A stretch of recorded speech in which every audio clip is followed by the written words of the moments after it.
Hello students, welcome to my channel. I am Anshu Mishra. मैं आज आपके साथ एक नया टॉपिक लेकर के आई हूँ, पार्टीशन ऑफ बंगाल। आज मैं आपको बताना चाहूँगी कि जो बंगाल का विभाजन हुआ था वो किन परिस्थितियों में हुआ, उसका क्या रिज़ल्ट निकला और उसका इंडियंस ने किस तरह से प्रतिक्रिया दी, कैसा रिएक्शन दिया। आपको ये बताना चाहूँगी कि 1899 में भारत के जो वायसराय थे वो लॉर्ड कर्जन थे ब्रिटेन के, और वह 1899 से 1905 तक यहाँ के वायसराय रहे। यह वह समय था जब भारत में राष्ट्रवाद की भावना तेज़ी से बढ़ रही थी। अंग्रेज इस भावना को यहीं पर ख़त्म कर देना चाहते थे। अंग्रेज यानी ब्रिटिशर्स नहीं चाहते थे कि भारतीय लोगों में एकता की भावना फैले, राष्ट्रवाद की भावना फैले, क्योंकि अगर ये राष्ट्रवाद की भावना जितनी ज़्यादा बढ़ेगी वो अंग्रेज़ों के लिए बहुत ख़तरनाक साबित हो सकती थी। बहुत सोचने के बाद अंग्रेज इस नतीजे पे पहुँचे, क्यों ना बंगाल का विभाजन कर दिया जाए। आपकी नॉलेज के लिए मैं आपको बता दूं, जैसे प्रेजेंट में दिल्ली कैपिटल है इंडिया की, ऐसे 1905 में बंगाल इंडिया की कैपिटल थी। ये आप याद रखना, 1905 में बंगाल एक भारत की कैपिटल थी। बहुत बड़ा राज्य था, ये बहुत बड़ा क्षेत्र था, इसका क्षेत्रफल बहुत बड़ा था, जनसंख्या बहुत ज़्यादा थी यहाँ की। ऑब्वियसली जब कैपिटल थी तो यहाँ सब सुख सुविधाएं भी रही होंगी।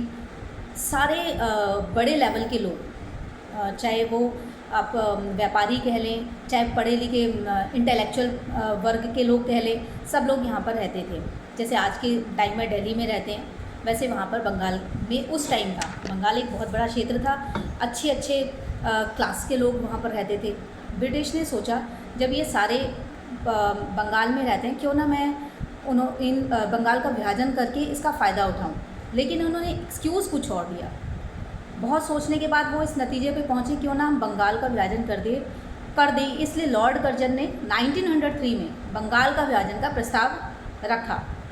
बंगाल विभाजन के बारे में अंग्रेज़ों ने एक्सक्यूज़ क्या दिया कि बंगाल एक बहुत बड़ा राज्य है, इतनी बड़ी जनसंख्या है कि इसका एडमिनिस्ट्रेशन संभालना बहुत डिफ़िकल्ट है, इसलिए बंगाल का विभाजन करना बहुत ज़रूरी है ताकि हम उसका एडमिनिस्ट्रेशन प्रॉपर वे में अच्छे तरीके से कर सकें।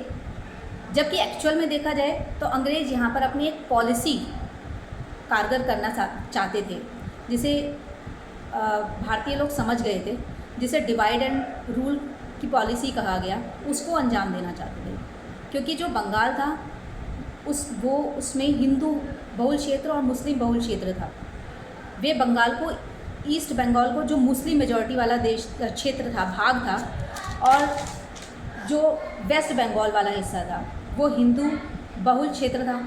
इन दोनों का वो विभाजन कर देना चाहते थे ताकि ब्रिटिशर्स इसका फ़ायदा उठा सकें। ब्रिटिशर्स की ये एक सोची समझी साजिश थी ताकि हिंदू और मुसलमानों में जो फूट पड़ेगी तो उसका फ़ायदा किसको जाएगा? अंग्रेज़ों को।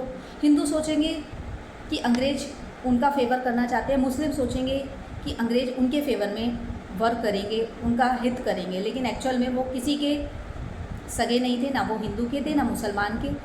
वो इसका फ़ायदा अपने लिए करना चाहते थे। लेकिन बहुत दिनों तक तो नेताओं को, जो भारतीय नेता थे, इससे बेखबर नहीं रह सकते थे। इंडियन नेशनल कांग्रेस में जो भी नेता थे उन लोगों को इस बात का आभास हो चुका था कि ये जो अंग्रेज़ है वो हमारे हित के लिए काम नहीं कर रहे बंगाल का विभाजन करके। तो राष्ट्रवादी नेता जितने भी थे वो अंग्रेज़ों के इस फैसले के खिलाफ हो गए। वो बंगाल विभाजन के खिलाफ प्रोटेस्ट करने लगे, जिसमें मेन लीडर कौन थे? सुरेंद्र नाथ बनर्जी एंड कृष्ण कुमार मित्रा। इन्होंने अपने वे में बंगाल विभाजन का विरोध करना शुरू किया। इन्होंने क्या तरीके अपनाए? इन्होंने कई न्यूज़पेपर में आर्टिकल डाले, लोगों को मीटिंग करके उनको संदेश दिया कि इसका उद्देश्य सारे भारतीयों को बंगाल विभाजन के दुष्परिणामों को पहुंचाना था। जो नेता थे आर्टिकल के थ्रू बताना चाहते थे कि बंगाल विभाजन के कितने बड़े दुष्परिणाम होंगे जिसका फ़ायदा अंग्रेज उठा लेंगे। इंडियन नेशनल कांग्रेस ने स्पीच के माध्यम से, पब्लिक मीटिंग के थ्रू लोगों को अवेयर करना शुरू किया। जमींदार वर्ग जो अंग्रेज़ों के वफादार थे वे भी अंग्रेज़ों के खिलाफ आकर के खड़े हो गए। लेकिन अंग्रेज़ों ने तो जैसे ठान ही रखी थी, उनको इससे कोई फ़र्क नहीं पड़ा। उन्होंने 1905 जुलाई में बंगाल विभाजन को सहमति दे दी। इसका परिणाम यह हुआ कि जो मॉडरेट्स थे उनका इंडियन नेशनल कांग्रेस से विश्वास हट गया। इंडियन नेशनल कांग्रेस से वो निराश हो गए। उनको अब ये उम्मीद छूट गई थी कि इंडियन नेशनल कांग्रेस के माध्यम से जो वो तरीके अपना रहे बंगाल के विभाजन को रोका जा सकता है। इंडियन नेशनल कांग्रेस धरना देती थी, मीटिंग करती थी, प्यार से स्पीच देती थी, जो कि अंग्रेज़ों के कानों में जूं तक न रहेंगी। उन्होंने तो अपना मोटिव पूरा करना ही था। ऐसे समय में कुछ नेता, कुछ लीडर बड़े स्ट्रांगली सामने आए, जैसे बाल गंगाधर तिलक। उन्होंने पुणे में लोगों को लीड किया। लाला लाजपत राय, उन्होंने पंजाब को लीड किया, और कई तरह की बंगाल में मीटिंग बुलाई जाती थी। अंत में सब लोगों ने ये डिसाइड किया क्यों ना जो भी ब्रिटिश चीज़ें हैं उन सब चीज़ों का बहिष्कार किया जाए। इट मीन्स ये बंगाल विभाजन का इम्पैक्ट ये रहा कि भारतीयों ने आपस में मिल करके ये डिसाइड किया कि अब से हम ब्रिटिश चीज़ों को यूज़ नहीं करेंगे, बहिष्कार करेंगे। इट मीन्स उन्होंने स्वदेशी एंड बायकॉट मूवमेंट चलाना शुरू किया। स्वदेशी, जैसे नाम से ही पता चल रहा है, अपने देश में बनी हुई चीज़ों को यूज़ किया जाएगा, उसको बढ़ावा दिया जाएगा, और जो विदेश से आने वाली वस्तुएं, विदेश यानी ब्रिटेन में बनने वाली वस्तुएं, उसका टोटली विरोध किया जाएगा। भारतीयों ने मिल करके जितने भी ब्रिटिश मेड वस्तुएं होती थी, गुड्स होते थे, उनको वो जला देते थे। ब्रिटिशर्स, स्कूल्स, कॉलेजेस, इन सब का विरोध किया गया।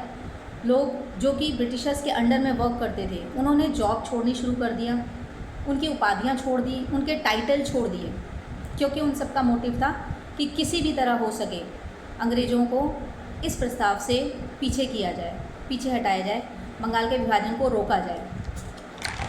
इसलिए ये मूवमेंट एक तेज़ी पकड़ लिया।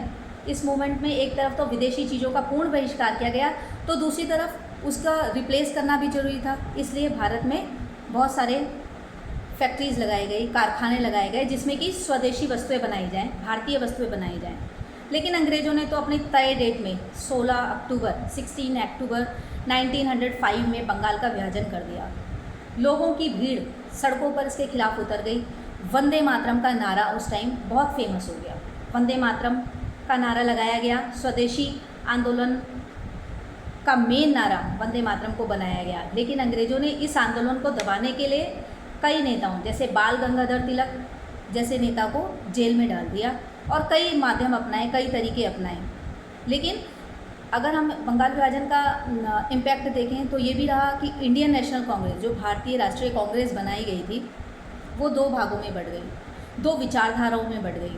एक विचारधारा के लोग थे गर्मपंथी, दूसरे नरमपंथी, जो आपस में उनके विचार मेल नहीं खाते थे। नरमपंथी नेता जो थे वो शांत प्रवृत्ति के हुआ करते थे, जो शांत तरीके से अपनी मांगों को मनवाना चाहते थे। तो दूसरी तरफ गर्मपंथी का विश्वास नरमपंथी से और अंग्रेज़ों से तो टोटल उठ ही चुका था। उनको ये पता था कि अंग्रेज़ जो है आसानी से हमारी बात तो नहीं मानेंगे, इसलिए उन्होंने अलग तरीके अपनाए, जैसे लड़ाई झगड़े, हिंसा का जवाब उन्होंने हिंसा से ही दिया। लेकिन आज मैं जो आपके साथ शेयर कर रही हूँ ये टॉपिक, ये सिर्फ आपका बंगाल विभाजन से रिलेटेड था।